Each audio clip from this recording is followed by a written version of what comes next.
네, 취재 현장 이어가겠습니다. 앞서 이슈 인사이트에 소개해드린 이 초전도체, 이것이 뭐 장안의 화제를 넘어서 세계 과학계의 화제가 되고 있습니다.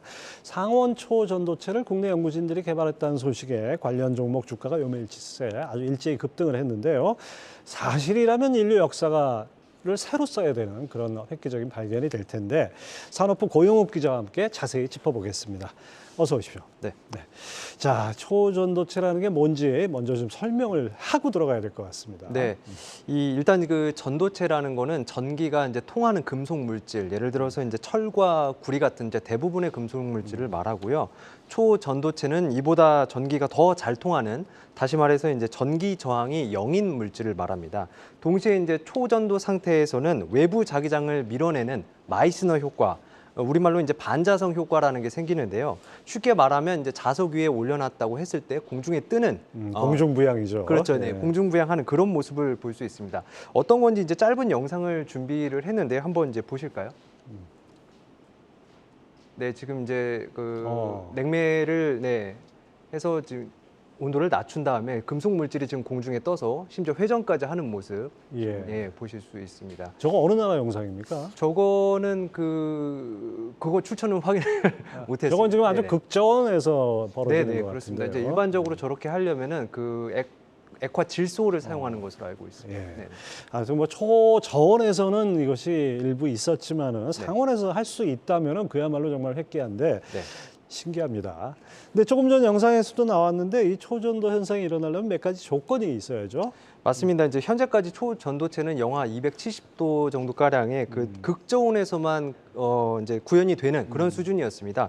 그러다가 보니까 이제 실생활에서는 활용되기 어려운 점이 좀 있었고요. 병원 MRI나 아니면 이제 전력계통 구축 등에 이제 제한적으로 좀 활용되는 수준이었습니다. 그런데 이번에 그 퀀텀 에너지 연구소라는 국내 그 연구팀이 개발에 성공했다고 주장하는 그 초전도체 LK99는 상온 섭씨 30도 안팎에서 구현할 수 있는 것으로 알려졌습니다. 그리고 이 물질은 이제 이석배 퀀텀 에너지 연구소 대표와 또 오근호 한양대 명예교수 연구팀의 연구 결과고요. 이 실험 영상도 확보했는데 한번 함께 보시죠. 네, 지금 보이는 이 영상이 지금 손가락 있고 한 거 보니까 상온 맞네요. 네, 그렇습니다. 그리고 저 펜에도 자세히 보시면은 한글로 로고세 하면서 한글이 써 있는 거 보이시죠? 네, 바로 이 영상입니다. 저것만 봐서는 지금 확실하게 알 수는 없을 것 같은데요. 지금 이 주장이 검증이 돼야 과학이 되는 거고 검증되지 않으면 뭐 연금술에 그치는 거 아니겠습니까? 그렇습니다. 이 검증이 필요한데 현재 어떻게 진행하고 있나요? 지금 뭐 말씀하신 대로 뭐 상당수의 전문가들은 사실 뭐 회의적인 시선을 보내고 있습니다. 다만 이제 일부에서는 이게 그래도 좀 상온 초전도체의 가능성이 있다라는 지금 이제 연구 결과들이 이제 잇따르고 있는데요. 이거 지금 제가 이 손에 들고 있는 이게 이게 이제 이번에 발표된 논문입니다. 이제 초전도체는 어떻게 만들고 또 이걸로 이제 어떻게 실험을 했고 결과는 어땠는지 지금 내용이 담겨 있고요. 이제 전 세계 연구진들도 이거를 보면서 이제 검증을 하는 겁니다. 가장 먼저 미국 연구진이 컴퓨터 시뮬레이션을 돌려봤는데 이론적으로는 가능하다는 연구 결과를 발표를 했고요.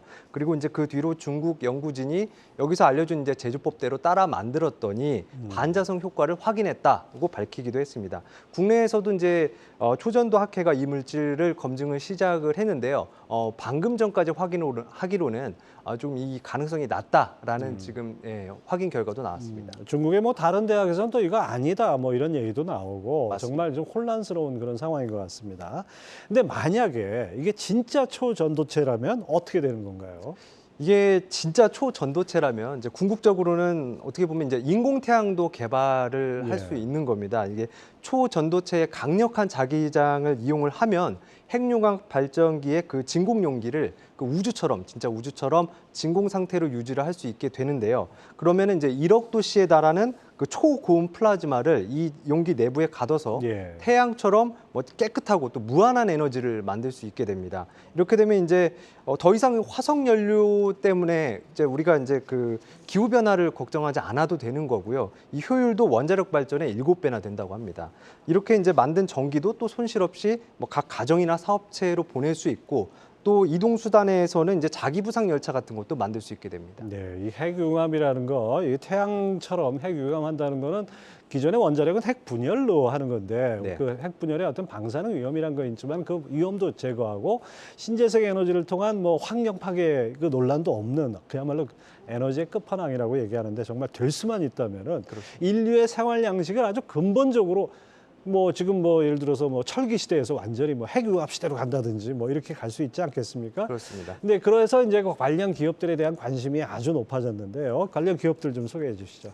네, 뭐 지금 온라인에서 최근에 이제 회자되는 그림이 있습니다. 지금 한번 보시면은 그 반도체하고 그리고 2차 전지가 힘겨루기를 하고 있는데 예. 갑자기 초전도체가 나타나더니 둘 다 도망가는 모습. 다 몽둥이로 그냥 때리는 거죠. 네, 그렇습니다. 이게 이제 그 딱 요즘 장의 이제 상황인데요.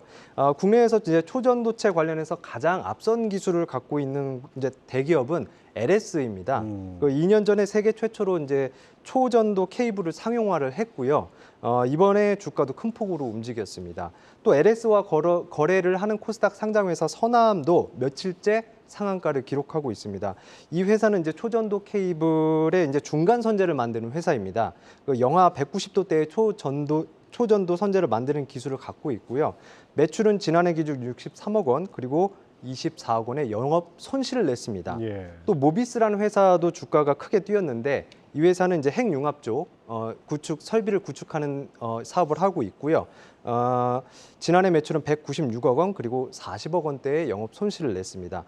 이 밖에 신성 델타테크나 덕성, 그리고 이제 고려제강 같은 이제 기업들이 관련주로 묶여서 움직이고는 있는데 사업 보고서를 살펴보니 그 초전도체와 관련된 내용은 좀 사실 찾아보기 힘들었습니다. 네, 이게 뭐 꿈의 기술, 상상 속의 기술이었기 때문에 구체적으로 뭐 매출 실적을 내거나 이런 건 전혀 없다고 봐야 되고 네. 뭐 비슷하게 뭐 좀 사업을 한다 그러면 다 관련주로 엮는 거 이것도 좀 주의를 해야 될 것 같아요. 그렇습니다. 근데 과거 우리나라에서 이 줄기세포로 한바탕 홍역을 치르지 않았습니까? 네. 그래서 투자할 때도 좀 유의를 해야 될 것 같은데요.